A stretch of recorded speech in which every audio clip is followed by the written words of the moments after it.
A paz do Senhor Jesus, meus amados irmãos, que Deus venha abençoar a vida de todos vocês, que Deus venha prosperar cada vez mais e cada dia mais nós venhamos estar firme na presença do Senhor Jesus. Amém? Irmãos, hoje eu gostaria de explicar aos amados irmãos o que é a palavra vaidade.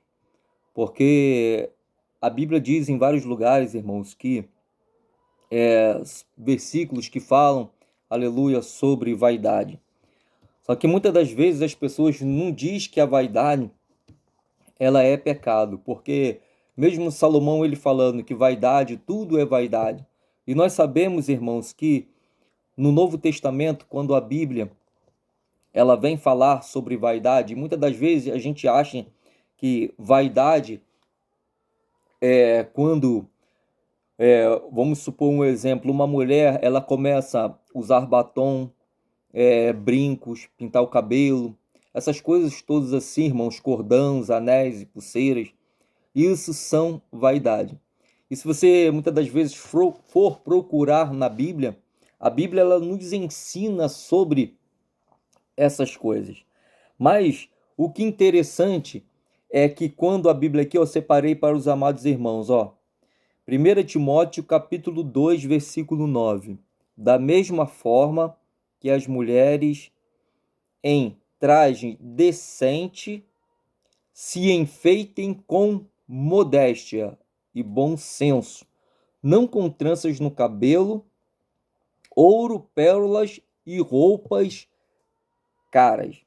Pastor, mas onde está falando sobre vaidade aqui, Da mesma forma que as mulheres em traje decente se enfeitem com modéstia.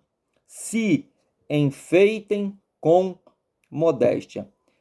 Você pode pesquisar aí no dicionário e você vai ver o que é modéstia. Modéstia é ausência de vaidade. Então, quando a Bíblia fala que é para se enfeitar com modéstia, é para se enfeitar com ausência de vaidade. E muitas pessoas estão confundindo a palavra modéstia, que é o quê? Confundindo a palavra modéstia com a palavra humildade. Não tem nada a ver, irmãos. Modéstia é uma coisa, humildade é outra coisa totalmente diferente. Então, quando muitas das vezes a gente não quer que as irmãs andem com essas coisas de joias, de vaidade, de brincos, anéis, pulseira, cordão, essas coisas todas, irmão. Raspando sobrancelha, botando cílios postiço, pintando o rosto. Quando muitas das vezes a gente proíbe essas coisas, é porque, irmãos, a Bíblia diz que se enfeite com modéstia. Modéstia, eu já disse para os irmãos, modéstia é ausência de vaidade. Então, quando muitas das vezes elas usam isso, elas não têm modéstia. Então, palavra modéstia é ausência de vaidade. E não confunda a palavra modéstia com humildade. Modéstia é uma coisa, humildade é outra totalmente diferente. Amém? Então, as irmãs da nossa igreja evangélica Conselheiros da Fé sabem que a Bíblia está dizendo que é para se enfeitar com modéstia, se enfeitar com ausência de vaidade. Qualquer dia, irmãos, nós vamos trazer um vídeo sobre essas coisas de vaidade que é muito questionada, aonde, irmãos, muitas igrejas permitem que as irmãs andem na vaidade. Só que, irmãos, na nossa não. Então, cada igreja ela tem um jeito de conduzir o povo. E nós também temos o nosso jeito de conduzir o povo. E o nosso jeito, irmãos, é procurar na Bíblia Sagrada. Talvez tenha pessoas que não vai concordar. Tudo bem, você não vai concordar. O que eu posso fazer? Mas na nossa igreja, todo aquele que quer fazer parte da nossa igreja tem que saber dessas coisas. Para quê? Para que não venha, irmãos, atrapalhar a obra de Deus. Porque o que mais importa é quantidade de pessoas, igrejas superlotada, ou uma igreja com poucas pessoas, mas que tentam ao máximo andar conforme a palavra do Senhor Jesus. Outra coisa, irmãos, que eu gostaria de falar para os irmãos, que crescimento de igreja não é crescimento de número de pessoas, não. Não confunda isso. Porque quando uma igreja ela cresce, na minha opinião, é o quê? As pessoas que estão reunidas na congregação, elas crescem de uma forma a buscar a presença de Jesus, a se encher, aleluia, de Deus, conforme são pessoas usadas, pessoas que... Eu não vou nem falar sobre os dons do Espírito Santo, porque cada pessoa ela é usada de uma forma diferente. Mas eu quero dizer assim, ó, que quando uma pessoa ela está cheia de Deus, ela canta um louvor, a igreja sente a presença, ela prega uma palavra, a igreja sente a presença de Deus, a igreja sabe que aquela palavra provém do Senhor. Uma igreja que ora. Porque, irmãos, quando nós aceitamos Jesus, nós éramos quem? Nós não éramos ninguém. Entramos na igreja, dobrávamos os nossos joelhos para poder orar, não conseguia orar nem 2 minutos, 3 minutos, irmãos. Essa é a verdade. Por quê? Porque nós éramos pequenos. Nós não tínhamos praticamente nada na nossa vida. Nós éramos vazios de Deus. E quando nós começamos a buscar na palavra do Senhor, buscar em jejum, buscar em oração, buscar na santidade, a gente começa o quê? A se encher de Deus. E quando uma pessoa ela vai se enchendo de Deus, ela vai o quê? Ela vai crescendo. Ela vai o quê? Crescendo de Deus. Então, o crescimento de igreja é isso, é quando há um grupo de pessoas que elas estão cheias de Deus, cresceram, estão cheias de Deus na sua vida. Isso é o crescimento da igreja, porque você sabe que igreja, ela é um grupo de pessoas reunidas. Também tem igreja instituição, que é o templo, as coisas burocráticas de acordo à lei. Então, igreja é pessoas reunidas. Pessoas reunidas que estão cheias de Deus. Crescimento da igreja. Agora, o que você acha? Uma igreja que ela tem muitas pessoas. E essas muitas pessoas estão vazias de Deus. São pequenas, não tem nada. São vazias, é como fosse um pote de jarro, um pote de suco e um pote de azeite. Vamos botar um pote de azeite, que é a melhor explicação. E esse pote de azeite, ele tem pouquinho azeite, pouquinho, muito pouquinho. Talvez na raspinha lá de azeite, talvez uma gota de azeite espalhada por todo o fundo daquele jarro de suco. Então, o que acaba acontecendo? A pessoa está ali, uma multidão que tem uma raspinha, se tiver raspinha, tá? Se tiver raspinha de azeite. Se tiver raspinha. E acaba acontecendo o quê? Cresceu? Não cresceu. Mas quando uma pessoa, irmãos, ela começa a largar o mundo, ela bota na tua cabeça que ela vai fazer a vontade de Deus e começa a largar pecado, largar tudo aquilo que Deus quer que a pessoa tire, aleluia, da sua vida. O que vai acabar acontecendo? Essa pessoa ela vai começar a encher o vaso dela de azeite. Vai começando a encher de azeite, começando a encher de azeite. Então, aquilo que a pessoa ela para orar 1 minuto, 2 minutos, ali, irmãos, ela vai começar a orar 10 minutos, 20, 30, 40, 1 hora, 2 horas de oração.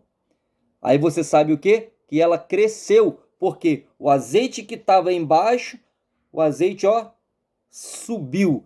Ela cresceu. Então, quantidade de igreja, de crescimento de igreja não é o número de pessoas, e sim um crescimento aonde as pessoas venham se encher de Deus, tá? São essas coisas, irmãos, que a gente tem que ficar atento, não vacilar. Você, crente, você tem que orar, hein? Você tem que buscar Deus. Você tem que jejuar. O teu vaso precisa estar cheio de azeite. Por quê, pastor? Sabe por quê, irmãos? Porque cada dia mais está difícil. A volta do Senhor, ela está muito próxima. A volta de Jesus, ela está muito próxima. E sabemos que enquanto nós estamos aqui nessa terra, nós não vamos ficar para sempre, não. Vai chegar o momento que nós vamos partir dessa terra. E é por isso que nós temos que estar cheio de Deus na nossa vida, cheio do Espírito Santo de Deus na nossa vida. Porque é o Espírito Santo de Deus, ele que vai nos ajudar a vencer o pecado. O pecado está aí, batendo na porta todo dia. Batendo na porta. E se existe alguém que está vazio de Deus, irmãos, não consegue resistir ao pecado. Só consegue resistir ao pecado aquele que está cheio de Deus. Será que você, ouvinte da minha voz, você está cheio de Deus? E muitas das vezes a gente está cheio de Deus e você sabe a luta que é que nós temos que combater contra o pecado ali, e lutar, e fechar nossos olhos, e travar nossa mente, e travar nossa boca. Uma luta, irmãos, no nosso corpo terrível. É nós combatendo, aleluia, contra o pecado, e mesmo assim, você que busca Deus, você que está cheio de Deus, você que ora, você que jejua, você que está procurando a santidade de Deus, largar o pecado, se encher de Deus. E muitas das vezes a luta que nós passamos para combater o pecado no nosso corpo. Agora você imagina, irmãos, o povo que não busca Deus. Você imagina o crente que não ora. Você imagina o crente que aceitou Jesus. E ali talvez a pessoa tenha até um pensamento bom para poder seguir a Deus. Mas, irmãos, não é ensinada para ela a renúncia. Evangelho sem renúncia. Quantos evangelhos sem renúncia nós temos visto por aí? Pessoas que vão para a igreja, irmãos, hoje chegou um certo ponto que as pessoas nem Bíblia mais levam para a igreja, irmãos. É só no celular. Porque tem igrejas hoje, irmãos, que se as pessoas levarem Bíblia, é cafonice, porque coloca lá no telão lá, um retroprojetor, que já bota lá o coisa, ou a pessoa pega lá o celular lá, baixa uma Bíblia. Nem Bíblia assim, física, as pessoas estão levando mais para a igreja. Aí vai lá, assiste o culto, uns louvores muito bonitos. Mas vamos começar o culto. Não tem nem mais a leitura da palavra, não tem oração, é só louvor, louvor, louvor, louvor. E chega-se um momento que vem a palavra. Quando vem a palavra, irmão, são palavras vazias. Palavras de receba. Que Deus vai fazer. Que Deus está movendo as águas. Evangelho sem renúncia, irmãos. Como é que uma pessoa dessa ela vai crescer na presença de Deus? Como é que o vaso dela vai estar cheio de azeite para poder resistir ao pecado. Não consegue resistir ao pecado. E muitas das vezes acha que o pecado é normal. Acha que o pecado é normal na sua vida porque não tem ensinamento. Esses dias, irmãos, eu estava conversando com uma pessoa que ela estava me explicando que se passa numa igreja, a Igreja Universal, e tem várias igrejas assim também desse tipo, que ele olhou na palavra de Deus e começou a questionar, perguntar ao pastor, mas por que aqui está explicando isso aqui? Aí o pastor vai e fala para ele o seguinte: não, irmão, isso aqui, a Bíblia não foi feita para vocês ler, não. Nós que temos que ler a Bíblia e explicar para vocês. Olha, irmãos, ao ponto que chegou. O pastor da Universal falou para o irmão que não precisa ele ler a Bíblia. Então, como é que ele vai saber a verdade se na igreja não ensina? Tudo bem, se o pastor ele fosse ensinasse ao irmão as dúvidas que ele tem, a Bíblia mesmo fala, errais por não conhecer as Escrituras nem o poder de Deus. E ainda tem mais essa, que muitas pessoas conhecem a Escritura, mas não conhecem o poder de Deus. E agora? Uma igreja que não prega contra o pecado, uma igreja que não tem libertação. As pessoas entram da mesma maneira, continuam ali e vai passando os anos, vivendo no pecado. Aí você olha a pessoa, uma vida vazia, irmãos, de Deus. Vivendo no erro, vivendo no pecado, vivendo na vaidade, vivendo no adultério. Aí você vai e questiona um certo tipo de pessoas sobre qualquer assunto. Vamos botar aí assim, o adultério. Aí a pessoa vai e fala, não, isso é normal. Porque Mateus 19:9 diz que a não ser por causa de outro, não sabe nem explicar a palavra, irmãos, como ela é. Aí você olha dentro da casa da pessoa lá, Satanás bagunçando a vida das pessoas.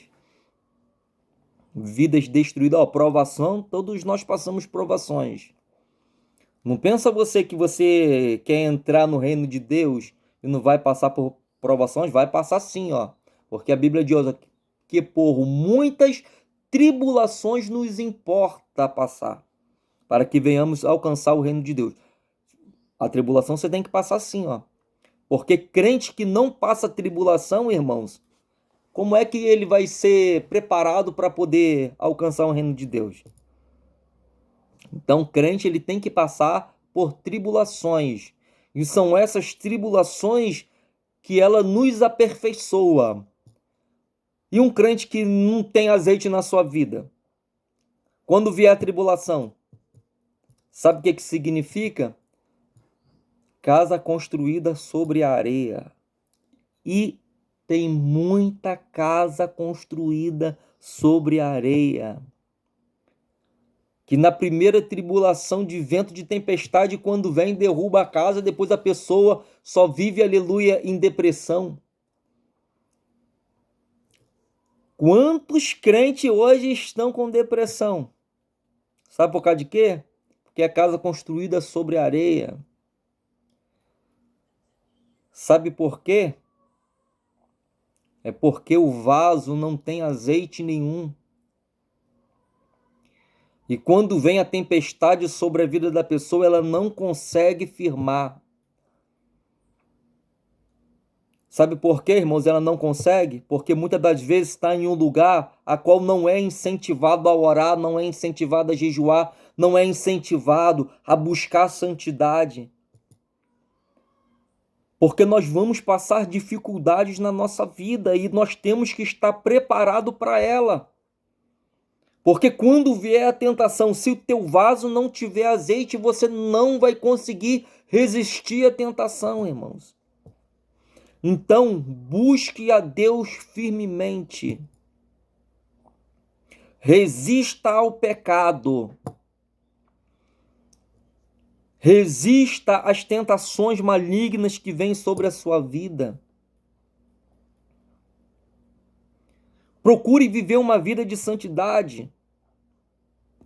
Deus, peça a Deus, Senhor, tem dúvida na palavra. Peça a Deus para te ensinar o que a Bíblia diz, irmãos. Não o que o teu coração acha. Porque muitas das vezes a palavra mesmo do Senhor diz que o coração do homem é enganoso, quem o conhecerá? E cuidado para que quando você venha ler a palavra do Senhor, o teu coração ele não venha te enganar.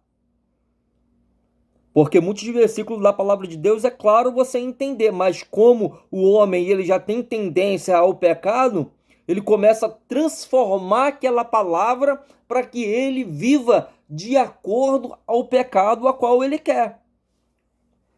Porque se a pessoa ela quer viver no segundo casamento, ela vai tentar achar a base aqui bíblica para poder viver no segundo casamento. Mas por que isso acontece, irmãos? Porque a pessoa não tem Deus na sua vida. Ausência de Deus. Vaso sem azeite.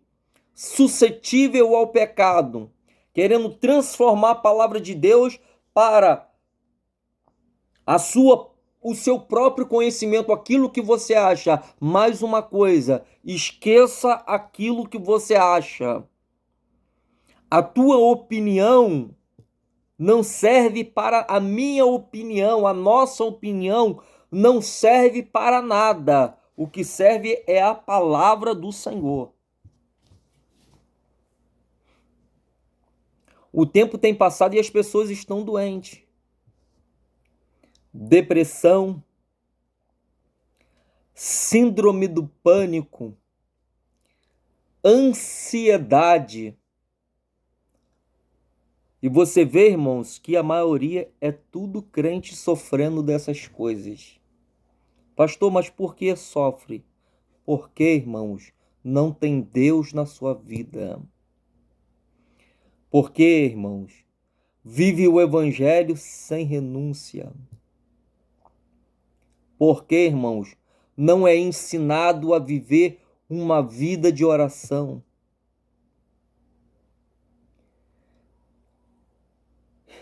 E muitas das vezes, irmãos, é complicado porque eu vejo as pessoas sofrendo.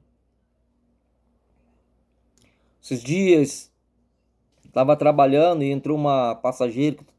Estou trabalhando de aplicativo por enquanto, irmãos. Porque sem tempo, a igreja é direto. Sem tempo para poder se dedicar. A gente tem que se dedicar à leitura da palavra, à oração. E muitas das vezes tem que ir para a igreja trazer a palavra. É tanta correria, irmãos, de acordo à obra de Deus, que muitas das vezes a gente tem que trabalhar em algo que venhamos ter tempo para Deus. E o Senhor sabe de tudo e Deus foi e abriu essa porta. Estava conversando com a passageira lá e ela é dessas igrejas, irmãos. Essas igrejas que não têm renúncia. Essas igrejas mundanas. Por que mundana? Porque anda de acordo ao mundo. E toda igreja que anda fora da palavra de Deus, ela anda de acordo ao mundo. E ela estava falando que perdeu o filho dela, perdeu o marido, vivendo uma vida desgraçada, triste, cabisbaixa, sofrendo. E vai para uma igreja dessa e só fica recebendo palavra de receba isso. Levanta a mão e pega a sua vitória. Irmãos, não é fácil assim desse jeito. Qual é a provação que você tem passado na sua vida? Qual é a tribulação que você tem passado na sua vida? Pastor, hoje eu estou sofrendo, estou passando uma tribulação. Irmãos, olha que coisa maravilhosa. O crente que ele sofre e muitas das vezes ele está ali buscando a Deus fielmente. E ele buscando a Deus fielmente ali, a vida dele está sendo... Como é que você está, meu irmão? Pastor, estou passando uma tribulação muito grande. Isso é motivo de alegria, irmãos. Se regozije na tua tribulação. Porque se você passar por essa provação, você vai receber a coroa de glória. É ensinado em muitos lugares que não precisa passar, tem que passar, crente tem que ser provado no fogo, para ver aonde é que está o coração da pessoa. Deus venha te abençoar em nome de Jesus Cristo. E que você venha ler a palavra, orar, jejuar, buscar Deus, santificar a vida, viver em total vigilância, para que o Senhor ele venha cada dia mais te encher da presença do Senhor Jesus. Amém? Que Deus te abençoe em nome do Senhor Jesus.